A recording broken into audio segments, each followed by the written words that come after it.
नमस्कार दोस्तों, आपका स्वागत है सक्सेस ऑडियो बुक्स में। आज हम जिस किताब की चर्चा करने जा रहे हैं वह केवल एक बिजनेस बुक नहीं है, बल्कि यह सोचने का एक बिल्कुल नया तरीका सिखाती है। इस किताब का नाम है नो रूल्स रूल्स, जिसे लिखा है नेटफ्लिक्स के को-फाउंडर रीड हेस्टिंग्स और कल्चर एक्सपर्ट एरिन मायर ने। यह किताब हमें सिखाती है कि कैसे बिना सख्त नियमों के, कैसे बिना ज्यादा नियंत्रण के और कैसे कर्मचारियों पर पूरा भरोसा करके एक ऐसी कंपनी बनाई जा सकती है जो दुनिया की सबसे इनोवेटिव कंपनियों में से एक बन जाए। नेटफ्लिक्स आज सिर्फ एक ओटीटी प्लेटफॉर्म नहीं है, बल्कि यह एक कल्चर रेवोल्यूशन का उदाहरण है। इस ऑडियो बुक सीरीज में हम सीखेंगे कि नेटफ्लिक्स ने छुट्टियों के नियम हटा दिए, अप्रूवल सिस्टम खत्म कर दिया, एक्सपेंस पॉलिसी को सिंप्लीफाइड कर दिया और माइक्रो मैनेजमेंट को जड़ से उखाड़ दिया। फिर भी कंपनी केओस में नहीं गई, बल्कि और ज्यादा सफल होती चली गई। तो चलिए शुरुआत करते हैं पार्ट 1 से। अध्याय 1, नेटफ्लिक्स की शुरुआत और रीड हेस्टिंग्स की सोच। नेटफ्लिक्स की कहानी शुरू होती है एक बहुत ही साधारण घटना से। रीड हेस्टिंग्स ने एक बार वीडियो रेंटल स्टोर से एक डीवीडी किराए पर ली थी। उन्होंने उसे समय पर वापस नहीं किया और बदले में उन्हें $40 का जुर्माना भरना पड़ा। यहीं से उनके मन में एक विचार आया, क्या कोई ऐसा सिस्टम हो सकता है जिसमें लोगों को सजा देने के बजाय उन पर भरोसा किया जाए। यही विचार आगे चलकर नेटफ्लिक्स की नींव बना। रीड हेस्टिंग्स शुरू से मानते थे कि अगर आप सही लोगों को चुनते हैं तो आपको उन पर नियंत्रण रखने की जरूरत नहीं पड़ती। नेटफ्लिक्स की शुरुआत में भी कई पारंपरिक कंपनियों की तरह नियम थे, पॉलिसीज थीं, अप्रूवल्स थे। लेकिन समय के साथ रीड हेस्टिंग्स ने देखा कि जितने ज्यादा नियम उतनी कम क्रिएटिविटी। अध्याय 2, पारंपरिक कंपनियों की सबसे बड़ी समस्या। अधिकतर कंपनियां यह मानकर चलती हैं कि अगर कर्मचारियों को आजादी दी गई तो वे उसका दुरुपयोग करेंगे। इसलिए कंपनियां बनाती हैं leave policy, travel approval, expense approval, work hours tracking, performance monitoring systems. पर नेटफ्लिक्स ने सवाल उठाया, क्या वाकई हमें इतने नियमों की जरूरत है? रीड हेस्टिंग्स ने पाया कि नियम असल में अच्छे कर्मचारियों को रोकते हैं और बुरे कर्मचारियों को छुपने का मौका देते हैं, क्योंकि अच्छा कर्मचारी नियमों से नहीं, जिम्मेदारी से काम करता है। अध्याय 3, फ्रीडम रिस्पॉन्सिबिलिटी, नेटफ्लिक्स का मूल मंत्र। नेटफ्लिक्स कल्चर का सबसे बड़ा आधार है फ्रीडम रिस्पॉन्सिबिलिटी। इसका मतलब यह नहीं कि जो मन आए करो, बल्कि इसका मतलब है आपको पूरी आजादी है, लेकिन आपसे हाई लेवल रिस्पॉन्सिबिलिटी भी अपेक्षित है। नेटफ्लिक्स में कर्मचारी को यह नहीं बताया जाता कितनी छुट्टी लेनी है, कब ऑफिस आना है, कितना खर्च करना है, बल्कि उनसे बस इतना कहा जाता है, कंपनी के हित में समझदारी से निर्णय लो। अध्याय 4, अनलिमिटेड लीव पॉलिसी, छुट्टियों का नियम खत्म। नेटफ्लिक्स में कोई फिक्स्ड लीव पॉलिसी नहीं है, न कोई पेड लीव काउंट, न कोई कैजुअल लीव, न कोई सिक लीव फॉर्म। कर्मचारी खुद तय करते हैं उन्हें कब छुट्टी चाहिए, कितने दिन चाहिए। अब सवाल आता है, क्या लोग इसका गलत इस्तेमाल नहीं करते? रीड हेस्टिंग्स का जवाब, अगर कोई व्यक्ति छुट्टियों का गलत इस्तेमाल करेगा तो वह वैसे भी कंपनी के लायक नहीं है। हैरानी की बात यह है कि नेटफ्लिक्स के कर्मचारी कम छुट्टियां लेने लगे, क्योंकि उन्हें गिल्ट नहीं होता और ओनरशिप की भावना रहती है। अध्याय 5, expense policy, act in Netflix best interest. Netflix की एक्सपेंस पॉलिसी सिर्फ एक लाइन की है, नेटफ्लिक्स के बेस्ट इंटरेस्ट में खर्च करो। कोई लंबा फॉर्म नहीं, कोई मैनेजर अप्रूवल नहीं, कोई लिमिट चार्ट नहीं। अगर आपको लगता है कि फ्लाइट बिजनेस क्लास लेना सही है तो लीजिए, क्लाइंट मीटिंग में अच्छा होटल चाहिए तो लीजिए, लेकिन अगर आपने गलत निर्णय लिया तो आपको जवाबदेह होना पड़ेगा। यह पॉलिसी कर्मचारियों को बच्चा नहीं, मालिक बना देती है। अध्याय 6 क्यों काम करती है यह आजादी? नेटफ्लिक्स की यह सोच काम करती है क्योंकि राइट पीपल हायर किए जाते हैं। एम्प्लॉयज को कंपनी का विजन साफ बताया जाता है। हर व्यक्ति से मैच्योरिटी की उम्मीद की जाती है। ट्रस्ट पहले दिया जाता है, अर्न बाद में नहीं। नेटफ्लिक्स मानता है अगर आप लोगों पर भरोसा नहीं कर सकते तो उन्हें हायर ही मत कीजिए। अध्याय 7 नियंत्रण बनाम संदर्भ, कंट्रोल वर्सेस कॉन्टेक्स्ट। पारंपरिक कंपनियां कहती हैं ये मत करो, ये ऐसे करो, पहले पूछो फिर करो। नेटफ्लिक्स कहता है ये हमारा गोल है, ये हमारा विजन है, अब बेस्ट डिसीजन तुम लो। यानी कंट्रोल नहीं, कॉन्टेक्स्ट दिया जाता है। पिछले भाग में हमने जाना कि कैसे नेटफ्लिक्स ने नियमों को हटाया, छुट्टियों और खर्चों पर भरोसा किया और फ्रीडम रिस्पॉन्सिबिलिटी की संस्कृति बनाई। लेकिन एक बहुत बड़ा सवाल अब भी बाकी है। अगर सबको इतनी आजादी दे दी जाए तो कंपनी बिखर क्यों नहीं जाती? अगर कोई काम ठीक से न करे तो क्या होगा? इसका जवाब छुपा है नेटफ्लिक्स के सबसे ताकतवर सिद्धांत में, टैलेंट डेंसिटी। आज के इस भाग में हम गहराई से समझेंगे कि नेटफ्लिक्स सही लोगों को इतना महत्व क्यों देता है और क्यों वह एवरेज परफॉर्मेंस को बर्दाश्त नहीं करता। अध्याय 1 टैलेंट डेंसिटी क्या होती है? टैलेंट डेंसिटी का मतलब है एक टीम में कितने ज्यादा टैलेंटेड, रिस्पॉन्सिबल और हाई परफॉर्मिंग लोग मौजूद हैं। नेटफ्लिक्स मानता है कि अगर आपकी टीम में 10 में से 7 लोग बेहतरीन हैं तो पूरी टीम तेजी से आगे बढ़ेगी। लेकिन अगर 10 में से 3 लोग भी एवरेज या वीक हैं तो वही 3 लोग पूरी टीम की रफ्तार धीमी कर देंगे। अध्याय 2 नेटफ्लिक्स एवरेज लोगों को क्यों नहीं रखता? यह बात थोड़ी कठोर लग सकती है, लेकिन नेटफ्लिक्स साफ साफ कहता है हम अच्छी नियत वाले, मेहनती लेकिन एवरेज परफॉर्मर्स को भी नहीं रखते। क्यों? क्योंकि एवरेज लोग ज्यादा सुपरविजन मांगते हैं, ज्यादा रूल्स चाहते हैं, ज्यादा अप्रूवल्स की जरूरत पड़ती है और फ्रीडम का सही उपयोग नहीं कर पाते। नेटफ्लिक्स की कल्चर हाई फ्रीडम पर आधारित है और यह कल्चर सिर्फ हाईली रिस्पॉन्सिबल लोगों के साथ ही काम कर सकता है। अध्याय 3 adequate people are more expensive than brilliant people. यह नेटफ्लिक्स का सबसे फेमस कोट है। रीड हेस्टिंग्स कहते हैं औसत लोग ब्रिलियंट लोगों से ज्यादा महंगे पड़ते हैं।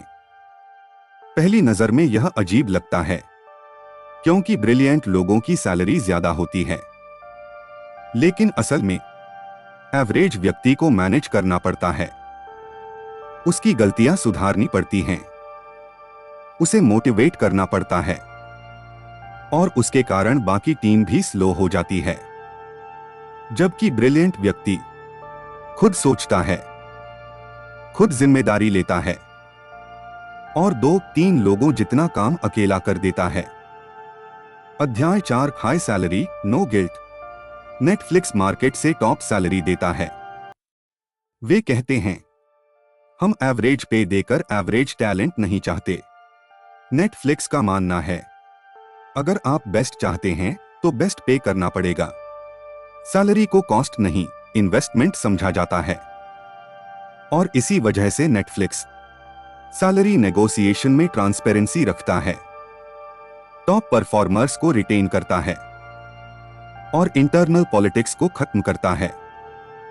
अध्याय 5 कीपर टेस्ट कौन रखने लायक है? नेटफ्लिक्स मैनेजर्स एक सिंपल सवाल पूछते हैं अगर यह कर्मचारी कल रिजाइन दे दे तो क्या मैं उसे रोकने की पूरी कोशिश करूंगा? अगर जवाब हाँ है वह कीपर है, अगर जवाब नहीं है समय आ गया है ऑनेस्ट डिसीजन का। नेटफ्लिक्स इसे कहता है कीपर टेस्ट। इसका मतलब यह नहीं कि व्यक्ति बुरा है, बस वह इस कल्चर के लिए सही नहीं है। अध्याय 6 रिस्पेक्टफुल एग्जिट अपमान नहीं सम्मान। नेटफ्लिक्स लो परफॉर्मेंस पर ड्रामा नहीं करता। अगर कोई व्यक्ति अपेक्षाओं पर खरा नहीं उतरता उसे क्लियर फीडबैक दिया जाता है, उसे सुधरने का मौका मिलता है और फिर भी फिट न हो तो रिस्पेक्टफुल एग्जिट दिया जाता है। एग्जिट के समय अच्छी सेवरेंस पे दी जाती है। कोई ह्यूमिलिएशन नहीं, कोई पॉलिटिक्स नहीं, क्योंकि नेटफ्लिक्स मानता है लोगों को हटाना असफलता नहीं, क्लैरिटी है। अध्याय 7, टैलेंट डेंसिटी का असर कल्चर पर। जब टीम में केवल स्ट्रॉन्ग लोग होते हैं, मीटिंग्स छोटी होती हैं, डिसीजंस तेजी से होते हैं, पॉलिटिक्स लगभग जीरो होती है, ट्रस्ट नेचुरल बन जाता है। और इसी वजह से नेटफ्लिक्स रूल्स हटा सकता है, अप्रूवल्स खत्म कर सकता है और फ्रीडम दे सकता है, क्योंकि उन्हें पता है गलत डिसीजन लेने वाले लोग टीम में हैं ही नहीं। अध्याय 8, डर क्यों लगता है मैनेजर्स को। ज्यादातर मैनेजर्स एवरेज लोगों को इसलिए रखते हैं क्योंकि कॉन्फ्रंटेशन से डर लगता है, रिप्लेसमेंट का झंझट नहीं चाहते, टीम शॉर्ट होने का डर होता है। लेकिन नेटफ्लिक्स कहता है short term comfort long term pain बन जाता है। एक वीक परफॉर्मर को रखना बाकी स्ट्रॉन्ग लोगों को फ्रस्ट्रेट करता है और बेस्ट लोग कंपनी छोड़ देते हैं। अध्याय 9, आम जिंदगी के लिए सीख। आप भले नेटफ्लिक्स में काम न करते हो, लेकिन यह प्रिंसिपल आपकी लाइफ में भी लागू होता है। अपने आसपास ऐसे लोग रखें जो आपको ग्रो करें, एवरेज माइंडसेट से ऊपर उठें। जहां फिट न हो वहां खुद ऑनेस्ट बने, क्वालिटी को क्वांटिटी से ऊपर रखें। अब तक हमने जाना कि नेटफ्लिक्स ने नियमों को हटाकर आजादी दी और सही लोगों को चुनकर टैलेंट डेंसिटी बनाई। लेकिन एक सवाल अब भी बचा है, अगर हर किसी को आजादी है तो गलतियां कैसे सुधारी जाती हैं? अगर कोई सही काम नहीं कर रहा तो उसे बताया कैसे जाता है? नेटफ्लिक्स का जवाब है रैडिकल कैंडर। आज के इस भाग में हम जानेंगे कि नेटफ्लिक्स ने कैसे एक ऐसी संस्कृति बनाई जहां सच बोलना डर की बात नहीं, जिम्मेदारी बन गया। अध्याय 1, रैडिकल कैंडर क्या है? रैडिकल कैंडर का अर्थ है पूरी ईमानदारी से, सीधे और सम्मान के साथ सच कहना। नेटफ्लिक्स में फीडबैक मीठा बनाकर नहीं दिया जाता, घुमा फिराकर नहीं बोला जाता और ना ही पॉलिटिक्स में छुपाया जाता है। लेकिन इसका मतलब रूड होना नहीं है। रैडिकल कैंडर का मतलब है व्यक्ति का सम्मान, काम की आलोचना और सुधार की भावना। अध्याय 2, पारंपरिक कंपनियों में फीडबैक की समस्या। अधिकतर कंपनियों में फीडबैक साल में एक बार दिया जाता है, अप्रेजल फॉर्म में बंद होता है और डर के साथ बोला जाता है। मैनेजर सोचता है अगर मैंने सच बोला तो सामने वाला नाराज हो जाएगा। एम्प्लॉई सोचता है अगर मैंने सच बोला तो मेरी नौकरी चली जाएगी। पर नेटफ्लिक्स ने यह डर खत्म किया। अध्याय 3, नेटफ्लिक्स में फीडबैक ऊपर नीचे नहीं, चारों ओर। नेटफ्लिक्स में फीडबैक केवल मैनेजर से एम्प्लॉई तक नहीं, बल्कि एम्प्लॉई से मैनेजर तक भी होता है और पीयर टू पीयर भी। यहां कोई जूनियर या सीनियर नहीं, सिर्फ जिम्मेदार प्रोफेशनल होते हैं। अगर किसी मीटिंग में सीईओ भी गलत हो तो उसे वहीं बताया जाता है। अध्याय 4, फीडबैक मॉडल। नेटफ्लिक्स फीडबैक देने के लिए एक सिंपल स्ट्रक्चर अपनाता है। एम टू असिस्ट, मदद की नीयत। एक्शनेबल, जिसे सुधारा जा सके। अप्रिशिएट, फीडबैक देने वाले को सम्मान। एक्सेप्ट और रिजेक्ट, लेने वाले की आजादी। मतलब फीडबैक लेना जरूरी नहीं, लेकिन सुनना जरूरी है। अध्याय 5, फीडबैक लेना भी एक स्किल है। नेटफ्लिक्स मानता है फीडबैक देना ही नहीं, लेना भी कला है। इसलिए एम्प्लॉयज को सिखाया जाता है ईगो को साइड में रखना, फीडबैक को अटैक नहीं, गिफ्ट समझना और इमोशनल हुए बिना सुनना। जो व्यक्ति फीडबैक नहीं ले पाता वह नेटफ्लिक्स कल्चर के लिए फिट नहीं माना जाता। अध्याय 6, गलती छुपाना नहीं, स्वीकार करना। नेटफ्लिक्स में गलती करना अपराध नहीं है, लेकिन गलती छुपाना जरूर है। अगर किसी डिसीजन से नुकसान हुआ, ब्लेम गेम नहीं होता, बल्कि खुले में चर्चा होती है। सवाल यह नहीं होता किसकी गलती थी, सवाल यह होता है हम इससे क्या सीख सकते हैं। अध्याय 7 रेडिकल कैंडर से इनोवेशन कैसे बढ़ती है। जब लोग सच बोलने से नहीं डरते, खराब आइडियाज जल्दी रिजेक्ट हो जाते हैं, अच्छे आइडियाज को सपोर्ट मिलता है और समय बर्बाद नहीं होता। नेटफ्लिक्स इसी वजह से डीवीडी से स्ट्रीमिंग पर आया, कंटेंट प्रोडक्शन में रिस्क लिया और ग्लोबल लीडर बना। अध्याय 8 डर का माहौल क्रिएटिविटी को मार देता है। जहां डर होता है, लोग चुप रहते हैं, हाँ में हाँ मिलाते हैं और एवरेज काम करते हैं। नेटफ्लिक्स ने डर हटाया और बदले में ऑनेस्टी लाई। अध्याय 9 आपकी जिंदगी के लिए सीख। सच बोलना सीखिए, पर सम्मान के साथ। फीडबैक से भागिए मत। गलती स्वीकार करना कमजोरी नहीं, ईगो ग्रोथ का सबसे बड़ा दुश्मन है। नियमों को हटाकर आजादी दी, सही लोगों को चुनकर टैलेंट डेंसिटी बनाई और रेडिकल कैंडर से सच बोलने की संस्कृति खड़ी की। अब एक बहुत बड़ा सवाल उठता है, जब कोई नियंत्रण ही नहीं है, तो काम दिशा में कैसे चलता है। मैनेजर्स क्या करते हैं अगर वे आदेश नहीं देते। नेटफ्लिक्स का जवाब है कॉन्टेक्स्ट नॉट कंट्रोल। आज के इस भाग में हम समझेंगे कि नेटफ्लिक्स में मैनेजर्स बॉस नहीं, लीडर क्यों होते हैं। अध्याय 1 पारंपरिक मैनेजमेंट बनाम नेटफ्लिक्स मैनेजमेंट। पारंपरिक कंपनियों में मैनेजर का मतलब होता है अप्रूवल देना, काम चेक करना, गलती पकड़ना, रिपोर्ट मांगना। लेकिन नेटफ्लिक्स में मैनेजर का काम है विजन साफ करना, बड़ी तस्वीर समझाना, सही जानकारी देना और रास्ता छोड़ देना, यानी आदेश नहीं, दिशा। अध्याय 2 कंट्रोल क्यों नुकसानदायक है। कंट्रोल से क्या होता है, लोग डरते हैं, रिस्क नहीं लेते, इनोवेशन मर जाती है। रीड हेस्टिंग्स कहते हैं, अगर आप हर डिसीजन अप्रूव करेंगे तो ऑर्गेनाइजेशन कभी तेज नहीं हो पाएगी। कंट्रोल स्लो करता है, कॉन्टेक्स्ट स्पीड देता है। अध्याय 3 कॉन्टेक्स्ट क्या होता है। कॉन्टेक्स्ट का मतलब है कंपनी का लक्ष्य, स्ट्रैटेजी, मार्केट रियलिटी, रिस्क्स और प्रायोरिटीज। जब एम्प्लॉय को यह सब पता होता है तो वह खुद सही डिसीजन ले सकता है। नेटफ्लिक्स कहता है हमें परफेक्ट डिसीजन नहीं, फास्ट एंड इन्फॉर्म्ड डिसीजन चाहिए। अध्याय 4 real example content decision. Netflix में कंटेंट टीम को यह नहीं कहा जाता ये शो बनाओ, ये बजट रखो।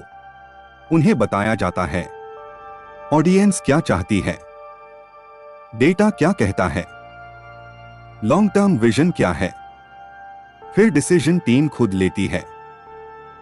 अध्याय 5 डिसीजन लेने की आजादी।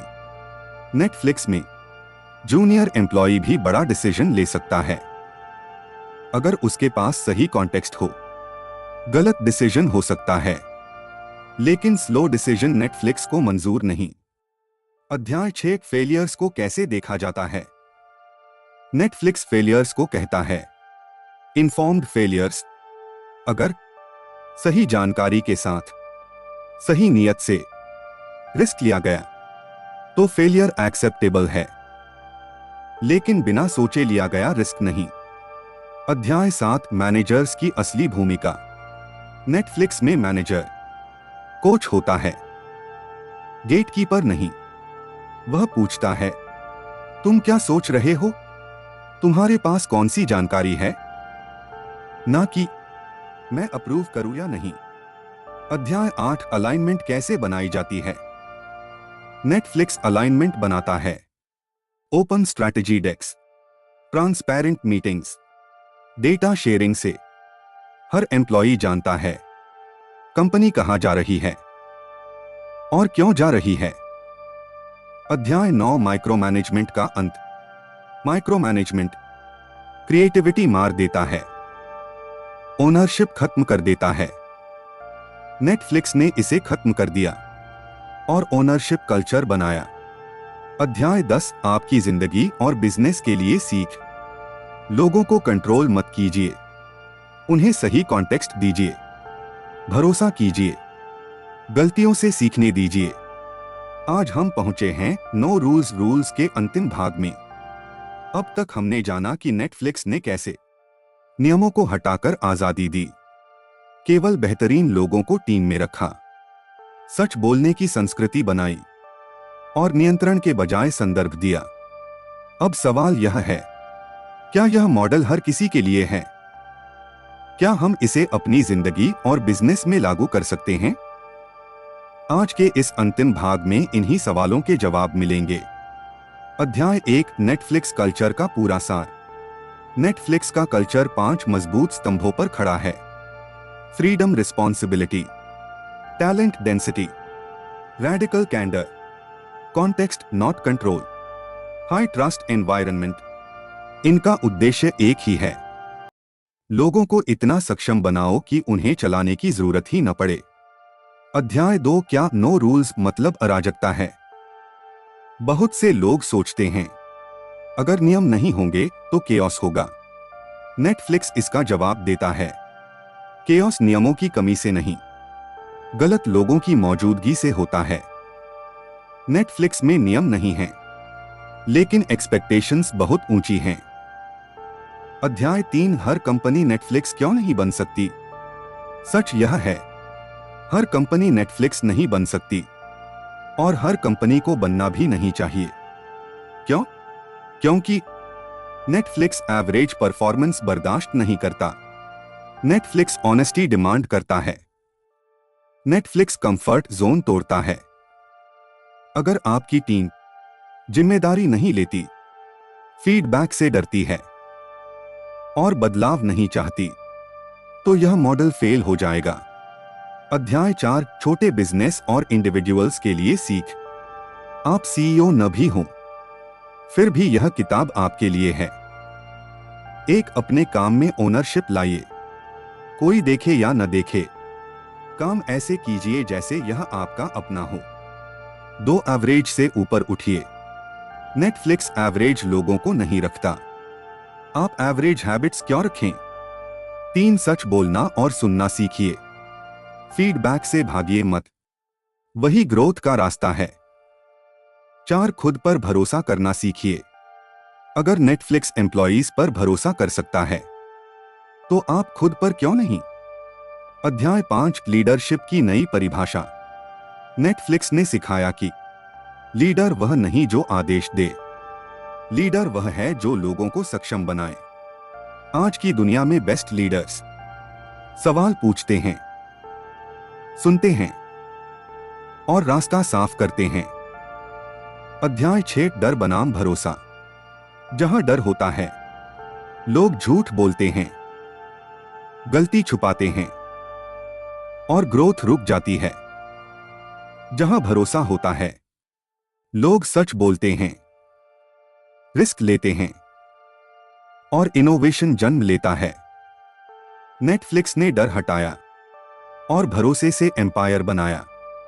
अध्याय 7 आपकी जिंदगी का नो रूल्स। अब सवाल आपसे, क्या आप खुद पर भरोसा करते हैं? क्या आप फीडबैक से सीखते हैं?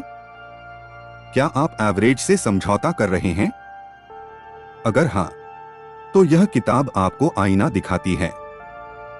अध्याय 8 अंतिम सीख गोल्डन लेसन्स। नियम नहीं, लोग कंपनी बनाते हैं। भरोसा सबसे बड़ा मोटिवेटर है। सच कड़वा नहीं, उपयोगी होता है। फ्रीडम के साथ रिस्पॉन्सिबिलिटी अनिवार्य है। एवरेज कंफर्ट ग्रोथ का दुश्मन है। दोस्तों, नो रूल्स हमें यह नहीं सिखाती कि नियम हटा दो और सब ठीक हो जाएगा। यह किताब सिखाती है, इतने काबिल बनो कि तुम्हें चलाने के लिए नियमों की जरूरत ही न पड़े। अगर आपको यह पूरी ऑडियो बुक सीरीज पसंद आई हो, तो सक्सेस ऑडियो बुक्स को सब्सक्राइब करें, वीडियो को लाइक करें और कमेंट में लिखें नेक्स्ट बुक प्लीज। आप बताइए अगली किताब कौन सी होनी चाहिए। मैं हूं आपका दोस्त। फिर मिलेंगे अगली सफलता की कहानी के साथ। धन्यवाद।